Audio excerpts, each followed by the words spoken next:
This video is sponsored by EA. More on it later on in the video.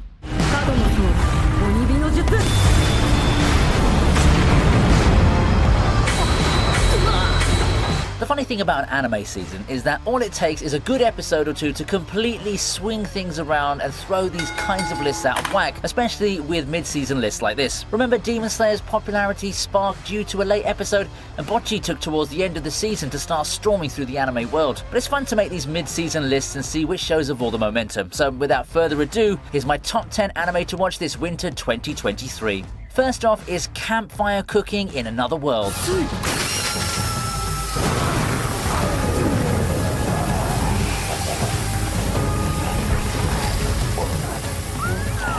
The year is 2023.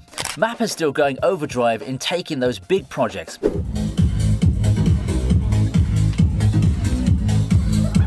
You know, these guys from stuff like Chainsaw Man, AOT, Jujutsu Kaisen, and now they find themselves busy with an isekai? Indeed, it's not the place to expect Mappa to be, but man, did they do a good job on this one. Isekai and cooking as a combination is nothing new. We already have a handful of those, but Campfire Cooking still manages to be quite entertaining in its own right. We all know the drill, don't we? Amongst a group of heroes transported into another world, one guy, who's the protagonist, gets blessed with a power that's completely out of the left field. So in this case, instead of something that can still be combat worthy, Tsuyoshi finds himself specializing in...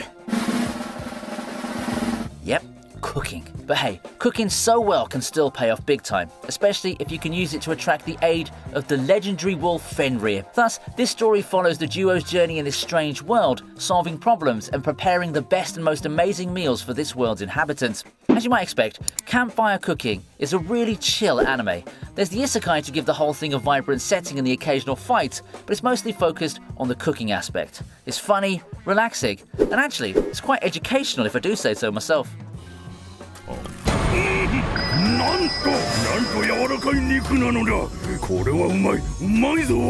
Reborn to Master Blade, from Hero King to Extraordinary Squire, is the number 9 entry.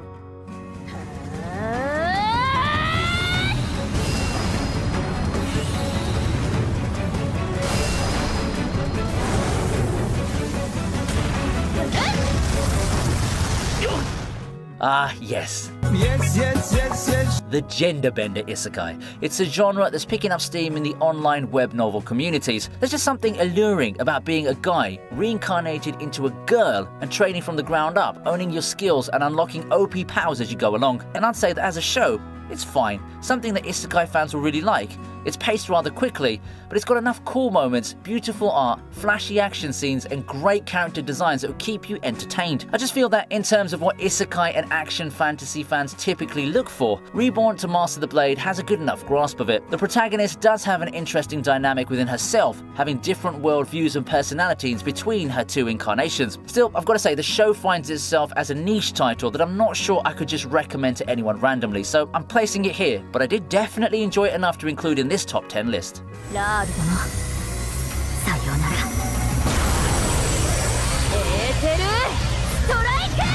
Following that, we have Reincarnation of Strongest Exorcist in Another World.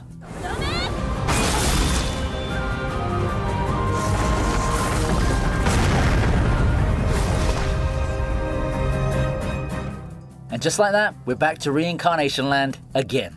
Oh shit, here we go again. I love anime. On a more serious note though, I think this is the Reincarnation show that viewers will be more receptive towards. It's more by the book, and it does create an underdog story setup with our protagonist reincarnating into someone with far less power than he initially had to wield. The fights are pretty nice here, and I've been enjoying the character growth in terms of the protagonist Seika and the people who we all know will end up becoming his traveling companions and harem. Because we know that it does feel lonely at the top sometimes, and returning as a more toned down version of himself gives Seika a chance to forge bonds that he never had the chance to before. While we know it's going to be a power fantasy at the end of it all, it's the journey and the ride itself that's going to matter. If you're a fan of the genre and the whole power fantasy thing, then this is a show for winter 2023 that you're not going to want to miss.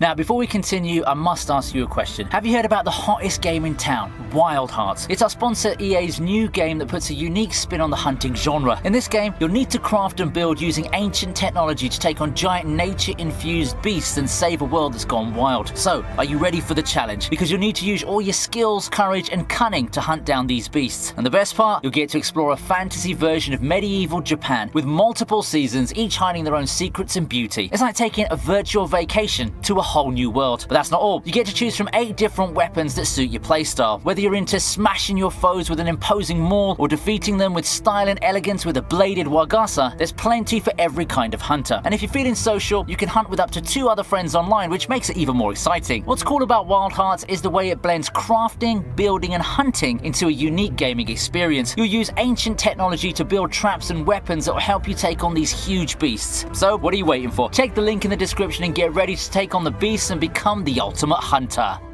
Next is Kubo Won't Let Me Be Invisible. 石君の敵じゃなくて白石君のヒロイン。ほら、言ってみて。それはないでしょ。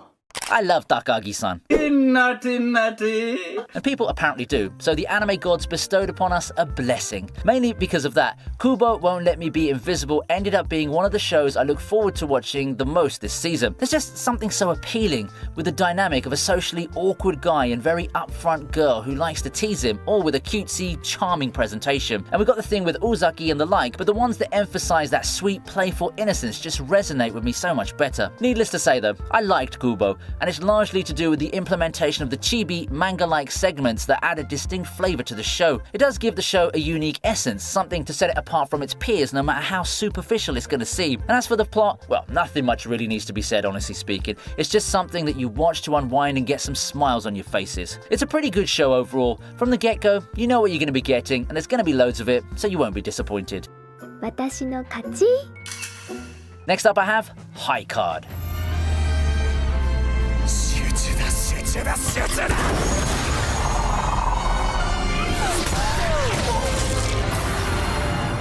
Entering the season, High Card is a show that I'm excited for, but I also feel it's pretty niche in terms of anticipation. I've always liked modern fantasy series, and the idea of cards and superpowers makes the whole thing feel like a blend that I really would enjoy very much. And then there's the stakes and the somber, faded tone of the setting. So far, I haven't been disappointed, and it's pretty much met my expectations and then some. It's got the right mix of intriguing setup, some characters that test what we know about morality, and the whole gritty Western-inspired backdrop to it. If anything, it kind of feels like Bungo Stray Dogs, as people have noted. I can't wait to see what's to come, especially with knowing about the different powers bestowed by the cards. Pun or not, I'm really high on High Card. I just wish we got a steadier pace to get more information on the cards in the world. At 5, we take a look at Buddy Daddies.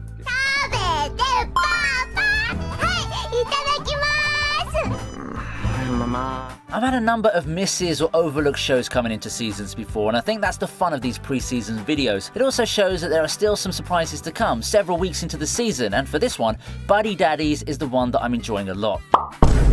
I can't help but feel that Buddy Daddies is a show that's riding high on the popularity of Spy Family and Yakuza Guide to Babysitting, but even without that comparison, Buddy Daddies remains a pretty fun show to follow and watch. While it doesn't quite hit the mark if you compare it to Spy Family, Buddy Daddies does do a better job at being the show that brings a crude type of humour and over-the-top action in a similar vein to, say, Lupin the Third. Buddy Daddies won't be the show to set the anime world on fire, but it's something that has let me go through the pressures and the stresses of the weekly grind. I don't pay much attention to this entering the season, but I am sure glad I decided to give it a shot.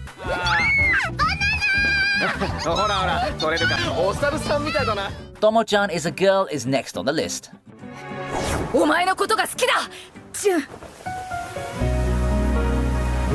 Now, here's a show that I'm sure people didn't overlook. Tomo-chan has been one of the more anticipated titles coming into winter 2023, and after a couple of episodes, I'd say that it definitely deserved all of that hype. Tomo-chan is an anime that's been nothing but entertaining. I can't get enough of the antics of the main characters. When it comes to slice of life titles with very simple plots like this, a lot of the onus falls on the anime production team and the voice actors, and they've done a wonderful job at bringing this funny and colourful tale of teen romance to life here. The cool thing is that underneath all the fluff tough and the funny, there also lies some good themes that resonate with viewers, like how people can be different from what they seem at first. Overall, a wholesome tale that dazzles us with comedy, yet at the end of it, it's also a romantic journey that's worth every step of the way. どうした？ Next on my list is The Angel Next Door Spoils Me Rotten. 男なら女の子と二人きりの時手を出すと思うよ。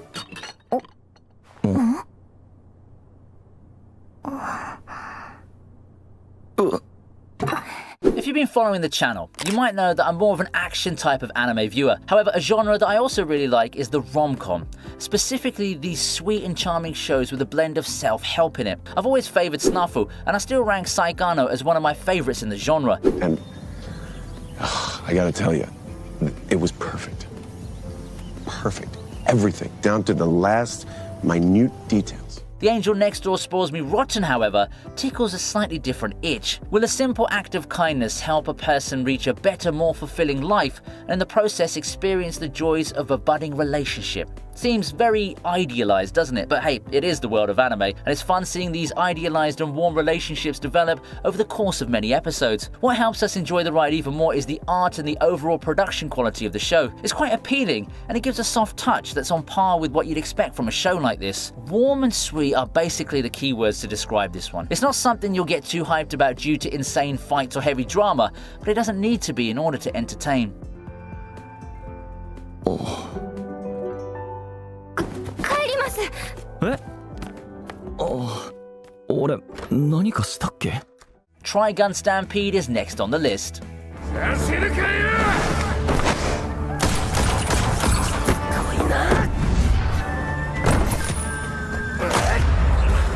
Being a boomer in modern anime standards, meaning a guy who's been watching stuff in the 90s, Trigun is an anime which is really close to my heart actually. It's not anime of the decade or anything like that, but I do feel it deserves its place as one of the classics from its time. Trigun Stampede, as a return of the IP in the modern times, ended up being a little bit more 50-50. On one hand, I do like how Trigun was reintroduced to the modern anime fans. It's still got some of the swagger and the cool action scenes of the original. It's really nice to see Vash back in action and still being the badass that he was. For new people coming into the show, Trigun Stampede does its job decently well. It's got great fight animation, and the constant action ought to keep fans always at the edge of their seats. It's not quite the original, but I feel that it's an adjusted version for modern audiences who prefer their action and flashy visuals. It's the same though that it'll never be mainstream because it's completely CGI, but I really hope people do give it a shot.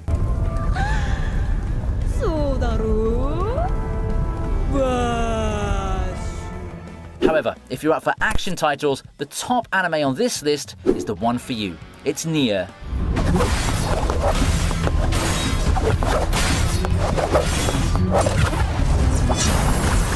Now at this point in 2023, it would be trite to say that video game adaptations are just stepping up. With a lot of bangers now, both in the world of anime and Western animation, these video game adaptations have already stepped up and taken the world by storm. The Cyberpunk anime was great, so under the same good circumstances, I had no doubt that the NieR anime would be a home run, and for the most part of it, it actually is. It would have been a challenge to adapt such a widely known and popular video game product as an anime, but this adaptation captured the magic of the games. The themes regarding humanity, the epic action sequences, the breathtaking aesthetic and style that fits the title so much. NieR as an IP and as a universe has so much story to tell, and I'm pleased to say that the amazing narrative style has been captured in this anime adaptation.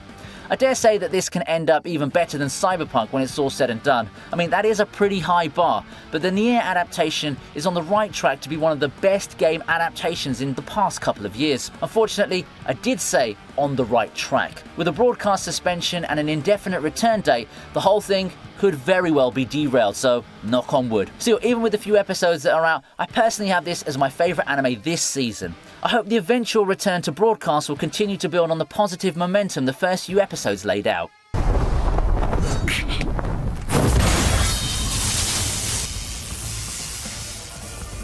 It is still quite early, but how does my list stack up against yours? Let me know what you think in the comment section. You can also check the channel further for videos that you may like, and don't forget to check out Wild Hearts, links in the description. I'm glad to have you here, and I thank you so much again for watching this video. I'll see you next time. Take care.